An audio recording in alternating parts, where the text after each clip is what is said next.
Sa pasada ng buhay, responsibilidad at pagmamahal sa pamilya ang nagsisilbing gasolina upang marating ang minimithing pangarap. Naghahanap buhay siya kahit gaano man ang kanyang nararamdaman. Yun lang ang talagang napakaganda na naranasan ko. Tindero ng ice cream si Mang Esencio.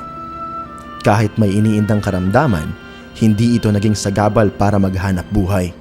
Ang ginagawa ko lang anak pag kung papasok na ako magtinda ng ice cream, sabi ko na naman, Lord, sana ang hiling ko sa iyo, Lord, pagalingin mo na lang ako, sabi ko.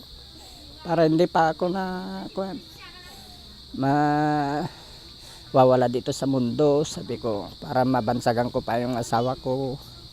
Pag umalis ng mga alas 7, minsan kung malayo talaga kasi bundukan yung pinupuntahan niya kasi binabahay-bahay. Kung lang sa sentro hindi siya makapagbenta kasi marami. Kaya malayo ang pinupuntahan. Mga alas 4. Agad na nagtungo ang Talk and Text kila Mang Esencio para ipaalam sa kanya na siya ay nominado para sa Talk and Text Bida ng Bayan.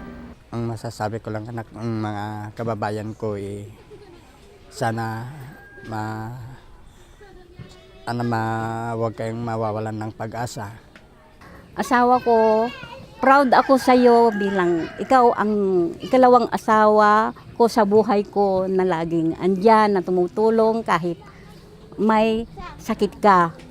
Yan ay malaking regalo sa akin kahit ganyan ka, mamahalin pa rin kita habang buhay. Dahil sa iyong katatagan at pagsusumikap sa buhay, Para sa akin, ikaw ang bida ng bayan.